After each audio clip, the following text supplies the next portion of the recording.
Welcome back, history fans.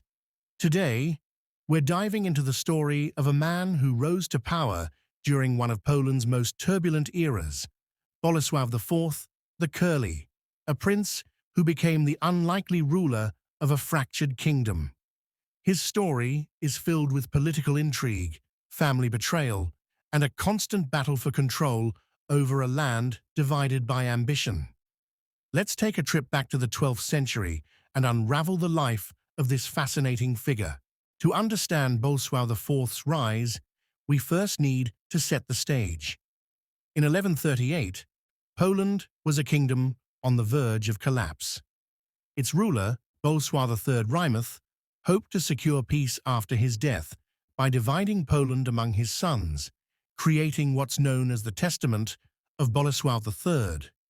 This division was meant to prevent infighting, but in reality, it set the stage for over a century of chaos and fragmentation. Bolesław III's idea was simple. His eldest son, Władysław II, the exile, would become the High Duke, ruling over the most important region, Kraków, while his younger brothers would control their own duchies. The idea of the seniority principle was that the High Duke would be the supreme leader, but each brother would have their own lands. However, things didn't go according to plan. Władysław II, który miał utrwalić jedność Polski, miał inne pomysły. He wanted more power, more control, and he quickly began pushing his younger brothers aside, determined to take all of Poland for himself. The turning point, a family betrayal, and this is where Bolesław IV, the Curly, enters the story. Born in 1125, he was the second son of Bolesław III Rymach, destined to rule his own region of Mazovia and Kujawia. For much of his early life, Bolesław IV stayed in the shadow of his elder brother, Władysław II, who was the High Duke.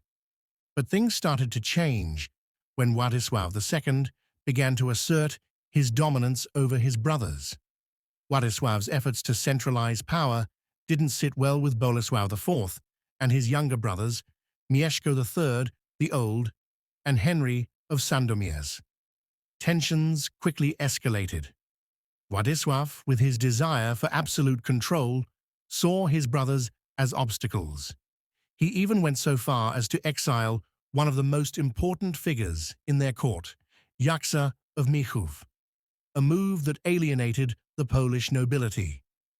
In 1146, Władysław, confident in his power, made a final push to crush his brothers and establish total rule.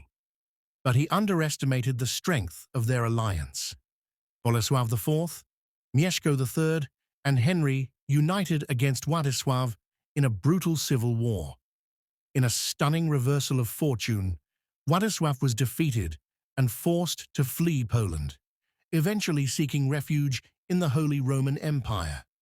Thus, Bolesław IV the Curly became the new High Duke of Poland. The struggle to maintain power. Now you might think this victory would lead to peace and stability, but Bolesław IV's rule was anything but peaceful. His reign as High Duke from 1146 to 1173 was marked by constant struggles to hold on to power. The biggest challenge came from Władysław II himself. Though exiled, Władysław wasn't content to fade into history. He appealed to the Holy Roman Emperor Conrad III, who was his brother-in-law through marriage.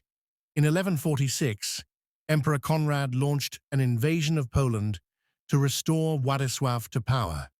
But here's the twist. The expedition failed miserably. Poor weather, military setbacks, and lack of support from local Polish lords meant Conrad couldn't reinstate Władysław. Bolesław IV's position, though precarious, remained intact, but Władysław didn't give up. When Frederick Barbarossa succeeded Conrad as Holy Roman Emperor, he also tried to intervene in Polish affairs, launching another campaign in 1157. This time, the situation was more dangerous for Bolesław. Barbarossa was a formidable leader, and he forced Bolesław IV to negotiate. At the Congress of Krzyżków, Bolesław IV was humiliated. He had to bow to Barbarossa and agree to pay tribute. But despite this humiliation, Bolesław IV managed to retain his position as High Duke. Władysław II, choć symbolicznie przywrócony do swych ziem w Śląsku, nigdy nie odzyskał Wielkiego Księstwa. In a sense, Bolesław IV had outmaneuvered his exiled brother once again. A leader in a fragmented Poland, Bolesław IV's reign continued to be a delicate balancing act. Although he held the title of High Duke, Poland remained deeply divided, and his authority was constantly challenged by both internal and external forces. He faced numerous revolts from the Polish nobility, who had grown increasingly powerful during this period of fragmentation.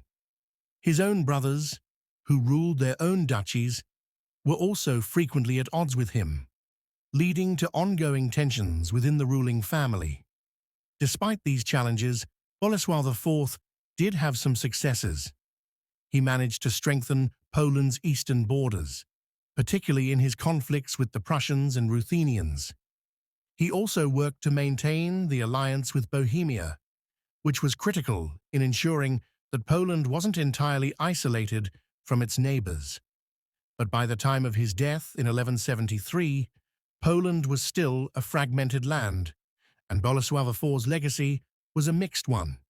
He had managed to hold on to power through sheer political skill and a bit of luck, but he wasn't able to reunite the kingdom in the way his father had hoped. Legacy of Bolesław IV. The curly Bolesław IV, the curly, is often remembered as the man who rose to power in a divided Poland, fought off invasions from the Holy Roman Empire, and maintained control despite the odds. He was a figure who understood the brutal reality of medieval politics, that power was not something given, but something taken and held onto with both hands. His reign might not have been one of glory and unification, but it was one of survival, a theme that would define Poland during the Piast dynasty's era of fragmentation. Though he never achieved the centralized power he hoped for, his determination and skill as a political operator ensured that he held on to the title of High Duke for nearly 3 decades. And though Poland remained divided, Bolesław IV's life and reign remind us of the complexities of medieval politics, how the line between family and enemy was often blurred, and how the thirst for power could lead to both triumph and tragedy. So that's the story of Bolesław IV, the Curly, the High Duke who managed to hold on to power in one of Poland's most chaotic eras. What do you think? Was Bolesław IV a shrewd leader who played the hand he was dealt, or could he have done more to reunite Poland? Let me know your thoughts in the comments below. And if you enjoyed this deep dive into medieval Poland, don't forget to hit that like button, subscribe for more, and ring the bell so you never miss a new story. There's always another fascinating tale of history waiting to be uncovered, and I can't wait to take you on the next journey.